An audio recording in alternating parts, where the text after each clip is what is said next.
অথচ এই মুহূর্তে হৃদয়টা তাকে ঘৃণা করতে চাইছে না। মনে হচ্ছে কৃতিক নিজেকে ঠিক যতটা খারাপ প্রমাণ করতে চায় ততটাও খারাপ সে নয়। নয়তো অতীত হয়ে যাওয়া হৃদয়টা তাকেই কেন স্মরণ করছে বারংবার, তাও এমন একটা মুহূর্তে। ক্ষণিকের জন্য হলেও মনে হচ্ছে আজ কৃতিক থাকলে ওকে এতটা বিপদে তো পড়তে হতো না। কোনো না কোনোভাবে ঠিক বাঁচিয়ে নিত সে। ওর সে কখন থেকে আজ গভীর চিন্তায় বিপদ, অথচ লোকটা ওকে আঘাত না করে চুপচাপ দাঁড়িয়ে আছে। তা কি করে হয়? কপালের ওপরে তরল জাতীয় কিছু অনুভব করতেই ভাবনার সুতো ছিঁড়ে যায় ওর। জিনিসটা কি তা দেখার জন্য হাত দিয়ে কপালটা স্পর্শ করে সেটা চোখের সামনে এনে ধীরে ধীরে চোখ খুলল। দেখলো ওর হাত ভর্তি তরতাজা রক্ত। তাহলে কি লোকটা ওকে আঘাত করেছে? কই, ব্যথা লাগলো না তো। নাকি ইতিমধ্যেই ইহকাল ত্যাগ করেছে ওরু? ব্যাপারটা ঠিকভাবে আন্দাজ করার জন্য আচমকা মাথা তুলে চাইল ওরও। আর যা দেখল তাতে ওর দম আটকে যাওয়ার উপক্রম হলো। বিশ্বাস করতেই খানিকক্ষণ কষ্ট হলো। কিন্তু চোখের সামনে ঘটতে থাকা ঘটনা তো আর মিথ্যে হতে পারে না। তাই চোখে কয়েকবার পলক ছেড়ে আবারও খেয়াল করে তাকালো। ও দেখলো ওই ধারালো ছুরিটাকে নিজের হাতে মুষ্টিবদ্ধ করে রেখেছে কৃতিক। এত জোরেই সেটাকে চেপে ধরেছে যে কৃতিকের হাত কেটে টপটপ করে রক্ত ওর কপাল আর নাক বেয়ে চুইয়ে চুইয়ে পড়ছে। কারণ ওই লোকটা কৃতিকের মধ্যখানে বসে আছে ওরু। ক্ষণিকের মধ্যেই কৃতিকের ঝরে পড়া রক্তে ওরুর জামা কাপড়ও রক্তরঞ্জিত হয়ে উঠেছে। তবুও ছুরির কিংবা ওই মুখ ঢাকা ছদ্মবেশী লোকটাকে কিছুতেই ছাড়ছে না কৃতিক। এক পর্যায়ে ওরু সচকিত হয়ে উঠে দাঁড়িয়ে কৃতিকের ঝুড়ি চেপে ধরা হাতটা টানতে শুরু করলো। আর্তনাদ করে কাঁদতে কাঁদতে বলল, কি করছেন? এটাকে ছাড়ুন, আপনার হাত কেটে যাচ্ছে তো। কৃতিকের অরুর কথায় কান নেই একটু। ও তো ওই লোকটার মুখোশ উন্মোচনেই ব্যস্ত। এক পর্যায়ে টানতে টানতে লোকটার মানকি টুপিটা খুলে ফেললো কৃতিক। এভাবে নিজের ছদ্মবেশে খুলে যেতেই লোকটা নিজের ছুরি আর টুপি ফেলে নিজেই দুহাতে মুখ ঢেকে তড়িৎ গতিতে দৌড়ে পালালো। লোকটা পালিয়ে যাচ্ছে দেখে কৃতিক তীক্ষ্ণ দৃষ্টি নিক্ষেপ করলো সেদিকে। মনে হচ্ছে ও আজ লোকটাকে ধরেই ছাড়বে। কিন্তু সেসব চিন্তার ইতি ঘটিয়ে ওরও ওর হাত টেনে ধরে কাঁপা কাঁপা কণ্ঠে বলল, আমার ভয় করছে, যাবেন না দয়া করে। কৃতিকের পূর্ণ দৃষ্টি এবার ওর দিকে চলে গেল, যে এই মুহূর্তে ওর রক্তে মাখামাখি হয়ে দাঁড়িয়ে আছে। রক্তে ভেজা ওরুকে দেখে কৃতিকের চোখ জ্বলে উঠল। কপালে তৈরি হলো দুশ্চিন্তার কয়েকখানা ভাঁজ। ও দ্রুত হাতে অরুর বাহু চেপে ধরে এদিকে ওদিকে ঘুরিয়ে দেখতে দেখতে আহত সুরে শুধালো, কোথায় লেগেছে তোর? এত রক্ত কেন? অরু কাঁদতে কাঁদতে বিস্ময়ে বিমূত হয়ে জবাব দিল, এগুলো আপনার রক্ত, হাত কেটে গিয়েছে আপনার, ভুলে গেলেন? অরুর কথায় কৃতিক স্বস্তির নিঃশ্বাস ছেড়ে ওকে হুট করে বুকে চেপে ধরে বলল, থ্যাঙ্কস গড। এবার আর দূর থেকে নয়। কৃতিকের শরীরের স্যান্ডালউড পারফিউমের মারাত্মক পুরুষালী গন্ধটা খুব কাছ থেকে এসে সুরসুরে দিল অরুর নাকে। তবে ও আপাতত এসব কিছু ভাবনার মতো মানসিক অবস্থায় নেই। তাই কৃতিকের বাহুতে আগলে ধরাটা নিতান্তই স্বাভাবিক আর আন্তরিকতার চোখেই দেখল অরু। অরুকে পাঠিয়ে দিয়ে সারাদিন হসপিটালেই ছিল অনু। আজ আর পার্ট টাইমেও যাওয়া হয়নি ওর। খুব শীঘ্রই অপারেশন হবে মায়ের। অনুর জন্য এই মুহূর্তে হসপিটালে থাকাটা খুবই জরুরি। তাই অনু ভেবেছে পার্ট টাইম থেকে কয়েকদিন ছুটি নিয়ে পুরো সময়টা হসপিটালেই কাটাবে ও। এখন সন্ধ্যা রাত। অনু কেবলই হসপিটাল থেকে বেরিয়েছে। সারাদিন কিছু না খাওয়ার দরুন শরীরটা বড্ড ক্লান্ত লাগছে ওর। হসপিটাল থেকে কিছু দূরে হেঁটে গেলেই একটা গ্রোসারি শপ পাওয়া যায়। অনু হাঁটতে হাঁটতে গ্রোসারিতে গিয়ে কিছু খাবার কিনে নিল। তারপরে গিয়ে বসলো রাস্তার পাশে খালি বেঞ্চিতে। সেখানে বসেই খেতে আরম্ভ করলো শুকনো খাবারগুলো। ওর মনটা আজ বড্ড ফুরফুরে, সেই সাথে ভেতরটাও হালকা লাগছে কয়েক গুণ। মনে হচ্ছে এতদিনের কষ্ট, পরিশ্রম, ত্যাগ কোনোটাই বিফলে যায়নি। অবশেষে সব কিছু ঠিকঠাক হওয়ার দ্বারপ্রান্তে পৌঁছে গিয়েছে ওরা। হাতে থাকা বাবলটিতে একটা লম্বা সিপ টেনে মুচকি হেসে অনু আনমনেই বলে উঠল, আপনাকে খুব মিস করছি প্রত্যয় সাহেব। তারপরে আবারও একটা লম্বা সিপ। তবে এবার অনু চায়ের সিপ নিয়েছে ঠিকই, কিন্তু সেটা আর গলা থেকে নামাতে পারল না। তার আগেই ওর দৃষ্টিগত হলো অনাকাঙ্ক্ষিত এক দৃশ্যে।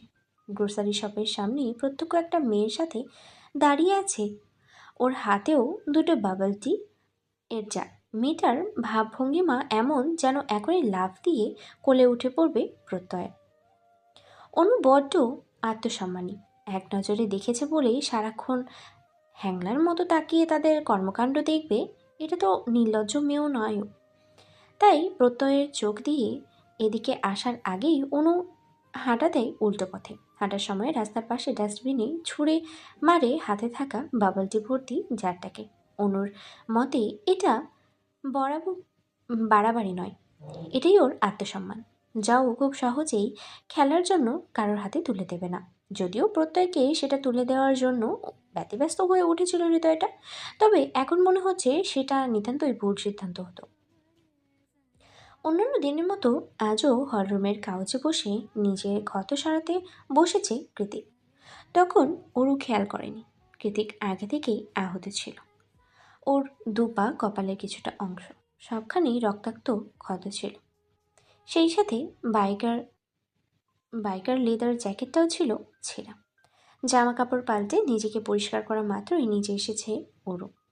আপা বাড়িতে ফেরেনি। বিকেলের ঘটনার পর থেকেই ভিতরে অজানা আতঙ্কটা যেন জেঁকে বসেছে দ্বিগুণ হারে। রুমের মধ্যেও একা একা থাকতে কেমন যেন গা ছমছম করছে ওর। তাই তো রুমের কাজ ছেড়ে দ্রুত নিচে নেমে এসেছে ওরও। কৃতিক আজও ফার্স্ট এড নিয়ে বসে আছে, তবে ওর মুখ ভঙ্গিমা কেমন যেন অন্যরকম। নিজের শরীরের এত এত ক্ষততে কোনো রূপ খেয়াল নেই ওর। মনে হচ্ছে কোনো কিছু নিয়ে গম্ভীর চিন্তায় সে ডুবে আছে। অরু সেদিনের মতো আর কৃতিকের কাছে এগিয়ে গিয়ে আগ বাড়িয়ে বলল। দিন, আমি ট্রিট করে দিচ্ছি। হঠাৎ অরুর আওয়াজে ধ্যান ভাঙে কৃতিকের। ও বিরক্ত হয়ে বলে, তুই পারবি না, যা তো, নিজের কাজ কর গিয়ে। অরু পাত্তা দিল না ওর কথায়। উল্টে গিয়ে বসলো কৃতিকের পায়ের কাছে। মেঝেতে বসে তুলোর মধ্যে অ্যান্টিসেপটিক লাগিয়ে কৃতিকের হাঁটুর উপরে চেপে ধরতেই চোখ দুটো খিচে বন্ধ করে নিল কৃতিক। তবে মুখ দিয়ে একটা টু শব্দও বের হলো না ওর। ওরও বিরক্ত হলো। লোকটার অনুভূতি বলে কি কিছু নেই নাকি? ও কেন যেন ধূর্ততা অবলম্বন করলো। হুট করেই হাতের তুলোটা আরও শক্ত করে চেপে ধরলো কৃতিকের ক্ষতস্থানে।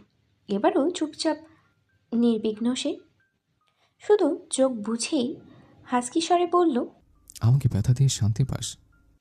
সাথে সাথে থেমে গেল অনু। তার মানে কৃতিকেরও ব্যথা লাগে, শুধু মুখে প্রকাশ করে না। ও পুনরায় অ্যান্টিসেপটিকটা লাগাতে লাগাতে বলল। কি করে ব্যথা পেলেন? কৃতিক জবাব দেয়। জাস্ট আ মাইনর বাইক অ্যাক্সিডেন্ট।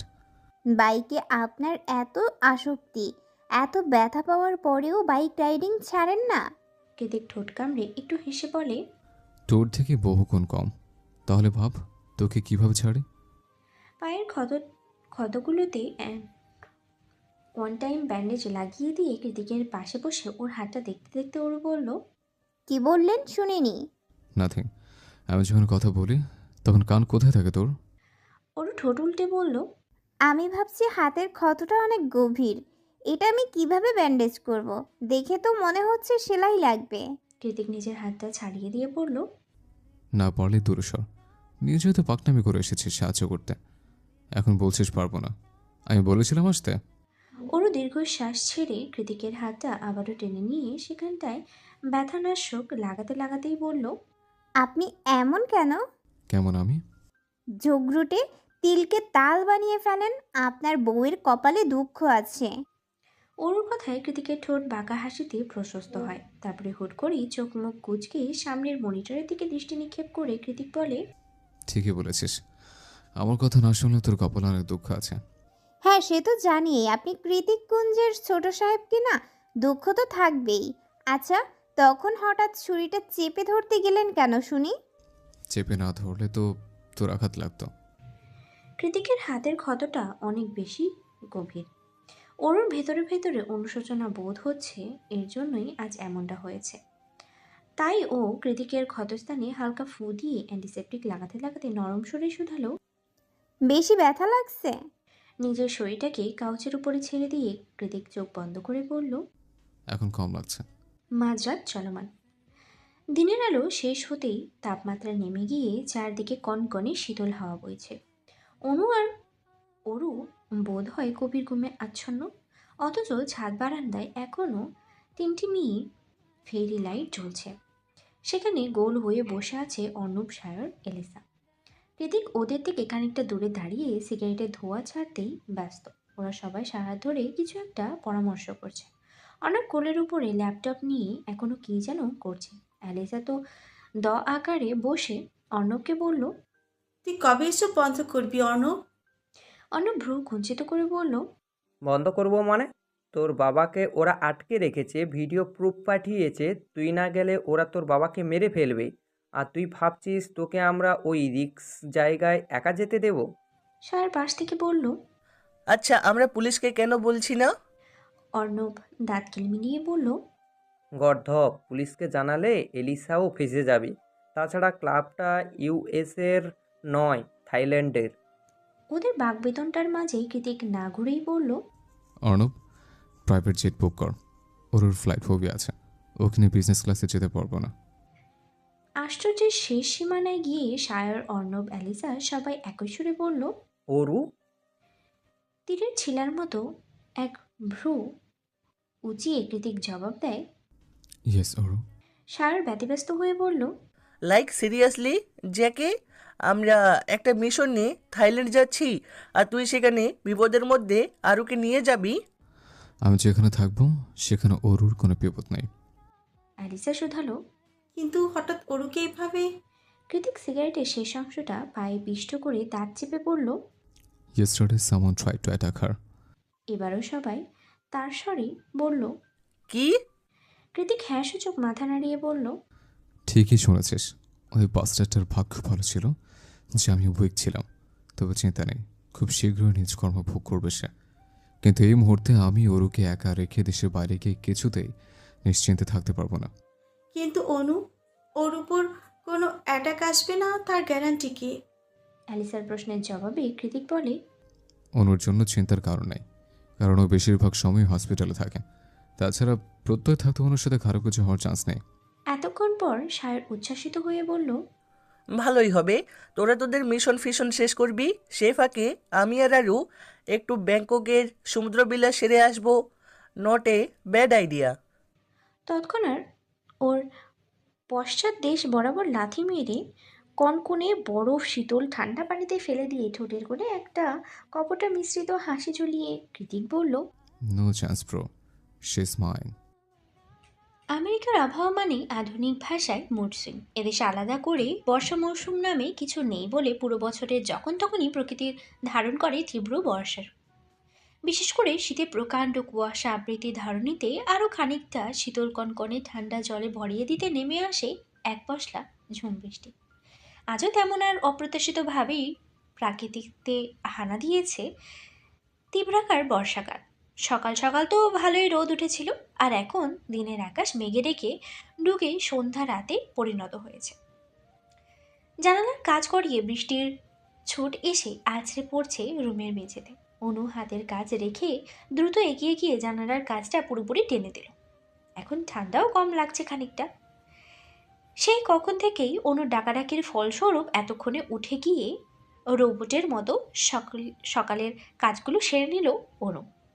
খানিক বাদে ফোলা ফোলা চোখ নিয়ে ওয়াশরুমে গিয়ে বেরিয়ে এসে ঘ্যান ঘ্যান করে অনুকে উদ্দেশ্য করে বলতে লাগলো। কি দরকার আপা, আমি যেতে চাই না ওনাদের সাথে। তুই কেন অযথা জামা কাপড় গোছাচ্ছিস? অনু জামা কাপড়গুলো গুছিয়ে সযত্নে ট্রলি ব্যাগে রাখতে রাখতে অনু বলে। যেতে চাস না মানে? সারাদিন তো ঘরে মনমরা হয়ে বসে থাকিস, ভার্সিটি তো যাচ্ছিস না কিছুদিন ধরে। আমার তো আর তোকে নিয়ে ঘুরতে যাওয়ার সময় হয়ে ওঠে না। তার চেয়ে বরং কৃতিক ভাইয়াদের সাথে ঘুরে আয়, মন ভালো হয়ে যাবে। তাছাড়া কৃতিক ভাইয়ার মেয়ে বান্ধবী, কি যেন নাম? অনু ঘাড় ঘুরিয়ে জবাব দেয়। এলিসা আপু? হ্যাঁ, উনি তো তোকে অনেক আদর করে, তাহলে তোর চিন্তা কিসের? নিজের অলস শরীরটাকে বিছানায় ছেড়ে দিয়ে অনু বলে। আমি এখন বড় হয়ে গিয়েছি আপা, কারো আদর করা না করা নিয়ে আমার কোনো সমস্যা নেই। অনু সব কিছু ঢুকিয়ে লাগেজে চেইন লাগাতে লাগাতে বলল। তাহলে অযথা যাবো না বলে কেন ঢং করছিস? দেখ অরু, আগামী কয়েকদিন হসপিটালে অনেক ব্যস্ত থাকবো আমি। ঠিকমতো বাসায় আসতে পারবো কি না সন্দেহ। তার চেয়ে বরং তুই এই ফাঁকে ঘুরে আয়, এসে দেখবি আমাদের মায়ের অপারেশন সাকসেসফুল। তাছাড়া কৃতিক ভাইয়া তো বলেছে তারা ঘুরতেই যাচ্ছে। ওর মুখ ফুটে আর জবাব দিল না, শুধু মনে মনেই ভাবলো। সমস্যাটা তো ওই কৃতিক ভাইয়াকে নিয়ে। সে তো এলিসা আপু টাপুকে কাউকে মানে না। আর এখন এত দূরে, তার সাথে গেলে তো মাথার উপর উঠে তাণ্ডব নৃত্য চালাবে, কথার মাথায় উঠাবে আর বসাবে। সারাক্ষণ অর্ডার আর হুকুম, এসব আমি একদম নিতে পারি না। কী রে, কী ভাবছিস? ঘুরে আয়, এতে তোরই লাভ। আমার সুযোগ থাকলে তো আমিও যেতাম। তাছাড়া মা অসুস্থ হয়ে গেল তো আবার আগের মতো জীবন কাটাতে হবে। তুই তো জানিস মা ঘোরাঘুরি একদম পছন্দ করে না। অনুর কথায় অরু হ্যাঁ সূচক মাথা নাড়িয়ে দু হাতে ওর গলা জড়িয়ে ধরে বলল। তুই বেস্ট আপা। ইস, তুই যদি আমার মা হতি। অনু অরুর দু হাতের উপরে নিজের হাত রেখে বলে। হয়েছে, আর তেল দিতে হবে না। এখন দ্রুত রেডি হয়ে নে। কৃতিক ভাইয়া ভার্সিটিতে গিয়েছে, সেখান থেকে ফিরে তোকে পিক আপ করে সোজা এয়ারপোর্টে যাবে। কয়েক মুহূর্ত কথা থামিয়ে আবারও সচকিত নয়নে অনু বলে। তুই একটা জিনিস খেয়াল করেছিস অরু? কি জিনিস? কৃতিক ভাইয়া বোধহয় এত বছর পর অবশেষে আমাদের বোন হিসেবে মেনেই নিয়েছে। না হলে তোকে সাথে করে ঘুরতে নিয়ে যাওয়ার কথা কেন বলবে? অনু নিজ পায়ে স্লিপার পরতে পরতে বলল। সে আমি জানি না, বাদ দে তো ওনার কথা। এই ভালো এই খারাপ, কই কোনো দিন তো বলতে শুনলাম না, ওরু বোন আমার এদিকে আয়। ওসব করোনা, বুঝেছিস?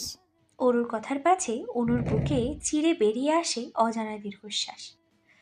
অরু উঠে গিয়ে জানালা গলিয়ে বাইরের বৃষ্টি ভেজা তকতকে রাস্তার দৃষ্টি নিক্ষেপ করলো। তৎক্ষণাৎ মনে পড়ে গেল কয়েকদিন আগে ঘটে যাওয়া সেই ভয়ঙ্কর গা ছমছমে ঘটনার কথা।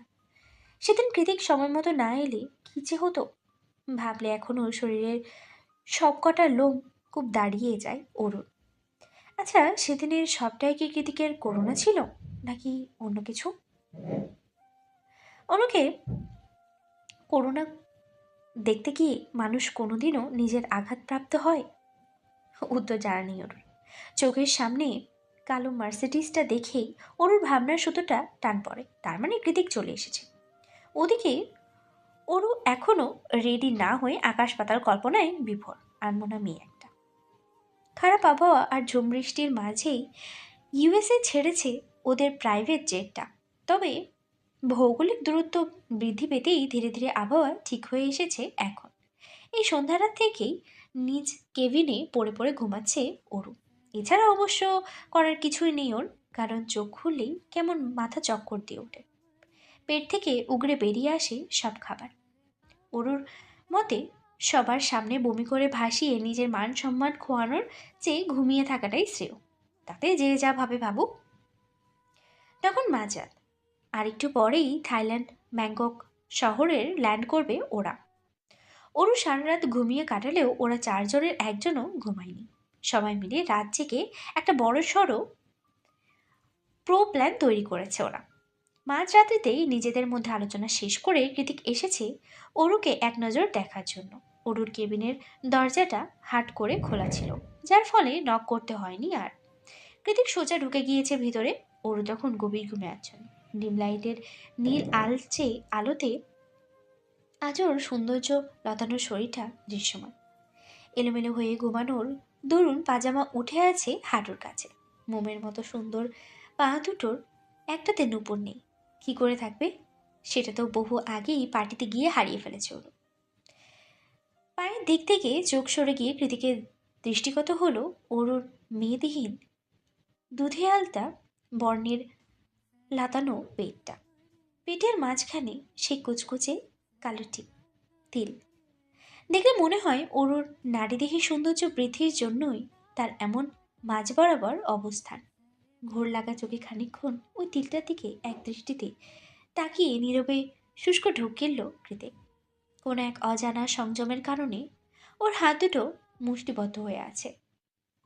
শীত তাপ নিয়ন্ত্রিত কেবিনের মধ্যেও ঘেমে যাচ্ছে শরীরটা। কৃতিকের পরনে ছিল ব্ল্যাক টি শার্ট আর ট্রাউজার, হাতে ক্রোমোডাইল স্কিনের ব্ল্যাক বেল্ট, ঘড়ি। জিভ দিয়ে অধর যুগল ভিজিয়ে এসির পাওয়ার আরও খানিকটা বাড়িয়ে দিল। না, তবুও ঠান্ডা লাগছে না। ওদিকে প্রচণ্ড ঠান্ডা পেয়ে অরু নড়ে চড়ে আরও খানিকটা গুটিসুটি হয়ে শুয়ে পড়ে। এবার শুধু পেট নয়, পেট পিঠ দুটোই দৃশ্যমান। উন্মুক্ত ফর্সা পিঠে ছড়িয়ে ছিটিয়ে আছে রেশমের মতো লম্বা চুলগুলো। কৃতিক নিজের অবাধ্য বাসনাগুলোকে বারংবার মাথা থেকে দূর করতে চাইছে। মনটাকে রাম ধমক দিয়ে বারবার বলছে, ওর পেটের দিকে নয়, ওর মুখের দিকে তাকা। কি ইনোসেন্ট মায়াময় ঘুমন্ত মুখটা। অথচ চোখ দুটো আটকে আসছে থপথপে ফর্সা পেটে। ইচ্ছে করছে সেখানটায় আঙ্গুল ঘুরিয়ে হাজারটা আঁকিবুকি করতে, কিন্তু তা তো সম্ভব নয়। কৃতিক খারাপ, রকচটা, বদমেজাজি হতে পারে, তবে ক্যারেক্টারলেস কিংবা মেয়ে বাস ছিল না কোনো কালে। ওর হৃদয়ে অরুর প্রতি এই অবাধ্য অনুভূতিগুলো কাজ করা নিতান্তই স্বাভাবিক। তবে এসব অদম্য অনুভূতিকে এই মুহূর্তে প্রশ্রয় দেওয়াটা ঠিক হবে না মোটেই। তাই ঘুমন্ত অরুকে কয়েক দফা ঝাড়ি দিয়ে দ্রুত ওই কেবিন ত্যাগ করেছে কৃতিক। অতঃপর মন সংযত অন্যদিকে ঘোরানোর জন্য কেবিনের বাইরে চলে গিয়ে বসে পড়ে ল্যাপটপ নিয়ে। কিন্তু একই ল্যাপটপেও একটু আগে দৃশ্য ভাসমান। কৃতিক তৎক্ষণাৎ ঠাস করে ল্যাপটপটা বন্ধ করে ঘাড় ঘুরিয়ে তাকালো। ছোট্ট জানালা ভেদ করে তিমিরে ঢাকা আকাশ পানে। তখনই একজন কেবিন ক্রু এসে খুবই নমনীয় সুরে শুধালো, পেট। কৃতিকের কথাটা ঠিক বোধগম্য হলো না লোকটা, তাই তিনি পুনরায় জিজ্ঞেস করলেন। কৃতিক বিরক্ত হয়ে জানালা থেকে চোখ সরিয়ে বলে, বললাম তো পেট খাবো। কৃতিকের জবাবে লোকটা ভ্যাবাচাকা খেয়ে ওর দিকে আশ্চর্য দৃষ্টি নিক্ষেপ করে দাঁড়িয়ে আছে। লোকটার কিংকর্তব্য বিমূঢ় চাহনি দেখে এতক্ষণে কৃতিকেরও বোধগম্য হলো যে ওর জিহ্বা স্লিপ করে কেটে ভুল জায়গায় ভুল কথা বলে ফেলেছে। আর এই মুহূর্তে এমন একটা কথা বলার কেমন যেন অস্বস্তিও হচ্ছে ওর নিজের। তাই তাড়াহুড়ো করেই বলল, কিছু নেব না, ইউ ক্যান গো। লোকটা বউ করে সম্মান জানিয়ে দ্রুত চলে যেতেই কৃতিক দু হাতে নিজের চুল টেনে কিটমিটি অস্পষ্ট সুরে বলল, তোর জন্য কবে যেন আমি সত্যি সত্যি পাগল হয়ে যাই। দুনিয়াতে আর মানুষ পেলি না, তোকে আমার স্টেপ সিস্টারই হতে হলো। না পারছি তোকে ধরতে, না পারছি ছাড়তে। ল্যান্ডিংয়ের পর আরও ঘন্টাখানেক গাড়ির পথ অতিক্রম করে ভোর রাতের দিকে হোটেলে এসে পৌঁছালো ওরা 5 জন। এটা হোটেল কাম রিসর্ট বেশি মনে হচ্ছে। পাহাড়ের চূড়ায় অবস্থিত এই রিসোর্টের বিশাল জানালা দিয়ে চাইলে স্পষ্ট দেখা যাচ্ছে সি বিচ। সেই সাথে অপার প্রাকৃতিক সৌন্দর্য তো আছেই। ওরা 2টা ভ্যালি বুক করেছে, একটাতে 2টো রুম, অন্যটাতে পাশাপাশি 3টে। কিন্তু কে কোন রুমে থাকবে সেই নিয়েই বাঁধল বিপত্তি। অ্যালিসা কিছুতেই অর্ণবের ধারের কাছে থাকবে না। ওদিকে অ্যালিসার মতামতে অর্ণবের ঘোর আপত্তি। অ্যালিসার পাশের রুম ছাড়া কিছুতেই অন্যত্র রুম গ্রহণ করবে না সে। সায়রদের লাভ বার্ডের মধ্যে থাকতে নারাজ। এদিকে কৃতিকও সায়রকে কোনো মতেই অরুর ধারের কাছে থাকতে তো দেবে না। শেষ পর্যায়ে কোনো উপায় না পেয়ে এলিসা, অর্ণব আর সায়র রক পেপার সিজার খেলে রুম ভাগাভাগি করে নিল। ওরও এখানে সবার চেয়ে ছোট, তার উপরে কৃতিকের সাথে এসেছে, তাই নীরব দর্শকের মতো সে রুমটা ওর জন্য বরাদ্দ করা হলো। তাতে গিয়ে সে ঢুকে পড়ল। সারা রাতের জার্নিতে বড্ড ক্লান্ত লাগছে শরীরটা, এখন একটু ঘুমানো দরকার। তাই দেরি না করেই জামা কাপড় ছেড়ে আবারও এক দস্তা ঘুমিয়ে দিল ওরও। ভোররাতে ক্লান্ত শরীরটা নিয়ে রুমে এসে অ্যালিসাও ঘুমিয়ে গিয়েছিল দ্রুতই। তবে ভিডিও গেমের গোলাগুলির আক্রোশ আওয়াজে মাত্র কয়েক ঘন্টার ব্যবধানেই সেই ঘুম দৌড়ে পালালো ওর। ঘুম ভেঙে যাওয়ার দরুন একরাশ বিরক্তি নিয়ে ভ্রু কুচকিয়ে পাশে ফিরে তাকালো অ্যালিসা। তখনই দেখতে পায় অর্ণবর রুমে দিওয়ানে শুয়ে শুয়ে ফোনে গেম খেলছে। অর্ণবকে দেখেই অ্যালিসার জিভটা তেতো হয়ে উঠল, ভেতরটা চির বেরিয়ে ফেটে পড়ল রাগে। ও চিৎকার দিয়ে বলে উঠল, এখানে কি করছিস তুই? অর্ণব নরম কণ্ঠে বলল, আরে আরে আস্তে, আশেপাশে সবাই ঘুমাচ্ছে। হ্যাঁ, তো আমি তো ঘুমাচ্ছিলাম, তাহলে তুই এখানে কেন? যদি ক্লাবের লোকজন তোর খোঁজ পেয়ে তোকে ধরে নিয়ে যায়, তাই পাহারা দিতে এসেছি। এবার ঘুমের প্রয়োজন নেই, তুই গিয়ে বরং ঘুমা। আমি ওদের সোনার ডিম পাড়া হাঁস অর্ণব, ধরে নিলেও কোনো ক্ষতি করবে না আমার। অর্ণব ভ্রুকুচকে বলল, তোর এত তেজ কেন বলতো? আমি বলে তোর এত তেজ সহ্য করছি, অন্য কেউ কোনোদিন সহ্য করবে না, দেখিস। অ্যালিসা ঝাঁজ নিয়ে বলল, কে বলেছে তোকে সহ্য করতে? দূর হ তুই। আমাকে এত বিরক্ত লাগে তোর? হ্যাঁ, তোর এসব এক্সট্রা কেয়ার আমার বিরক্ত লাগে। কই সায়র আর জেকে তো এমন করে না, তাহলে তুই কেন? অর্ণব উঠে এসে অ্যালিসার মুখোমুখি হয়ে দাঁড়িয়ে বলল, ওরা তোকে বন্ধুর চোখ দিয়ে দেখে তাই, কিন্তু আমি তোকে ভালোবাসার চোখ দিয়ে দেখি। অ্যালিসা একটা তাচ্ছিল্যের হাসি দিয়ে বলল। ভালোবাসার আর মানুষ পেলি না? অ্যালিসার আহত কণ্ঠস্বরে অর্ণবের রাগে ফেটে পড়া চোখ দুটো মুহূর্তেই যেন অসহায় হয়ে গেল। ও একটানে অ্যালিসাকে বুকের মধ্যে চাপড়ে ধরে বলল, ভালোবাসা কি এত গুণে বেছে হয় বল? তোর অতীত যেমনই হোক আমি তবুও তোকে ভালোবাসি, ভবিষ্যতেও ভালোবাসবো। তুই অবহেলা করলেও বাসবো। তুই যতবার আমায় দূরে সরিয়ে দিবি, ঠিক ততবার আমি চুম্বকের মতো তোর টানে চলে আসবো। তুই যদি কখনো আমাকে কাছে টেনে নিস, আমি আরও কাছে গিয়ে তোর অন্তরাত্মায় মিশে যাব। তাও কোনোদিন তোর পিছু ছাড়বো না। শুধু একটা অনুরোধ, আমার ভালোবাসা নিয়ে কখনো প্রশ্ন তুলিস না জান। ভালোবাসতে কারণ লাগে না, একটা ম্যাজিকের মতোই হুট করে হয়ে যায়। এটা ম্যাজিকের মতোই হুট করে হয়ে যায়। আমি শুধু তোর জীবনসঙ্গী হয়ে সারাটা জীবন তোর পাশে থাকতে চাই। এটা কি খুব বেশি চাওয়া বল? অর্ণবের একরাশ ভালোবাসার স্বীকারোক্তির মাঝেও অ্যালিসা নিশ্চুপ। অথচ অর্ণবের শার্টের ভাঁজে অশ্রুভেজা নয়ন দুটো মুছে যাচ্ছে বারংবার, নিঃশব্দে, নির্লিপ্তে। প্রতি মাসের নির্দিষ্ট সময়ে আসা পর্যন্ত পেটের ব্যথায় কাতরাতে কাতরাতে ঘুম ভাঙছে অরুণ। ঘুমের ঘোরেই অস্ফুট সুরে অনুকে ডাকছে ও। আবার পেট ব্যথা করছে, এবার মনে হয় মরেই যাব আমি। কিন্তু আজ আর বিপরীত দিক থেকে কোনো আওয়াজ এলো না। খানিকক্ষণ ডাকাডাকি করেও অনু সাড়া না পেয়ে ওর যখন চোখ মেলে তাকায়, তখন মনে পড়ে যায় ও তো ব্যাংককে আছে, আপা কি করে আসবে এখানে। উপায়ন্তর না পেয়ে দু হাতে পেট চেপে ধরে। ওরও নিজেই উঠে গিয়ে ব্যাগ হাতে প্রয়োজনীয় জিনিস খুঁজতে লাগলো। খুঁজতে খুঁজতে পুরো ব্যাগ তন্ন তন্ন করে ফেলেছে ওরু। কিন্তু সেই সব কিছুই নেই। ওরুর মনে আছে আসার সময় অনু ব্যাগ গুছিয়ে দিয়েছিল। ওরু আটকে ওঠে, অসহায় কণ্ঠে বলে ওঠে, তার মানে কি আপা সেসব কিছুই দেয়নি? এখন কি করব আমি, কাকে গিয়ে বলবো? ওদিকে পেটের ব্যথাটা খানিকের মধ্যেই হলহলিয়ে ছড়িয়ে পড়েছে সারা শরীরের রঞ্জে রঞ্জে। কোমর আর পা দুটো অসাড় হয়ে আসছে। অপারগ ওরু প্রচণ্ড পেটের ব্যথায় মেঝেতে শুয়েই গড়াগড়ি শুরু করে দিয়েছে। অ্যালিসা অন্য ভিলায় আছে। পাশের রুমে কে আছে সেটাও জানা নেই ওরুর।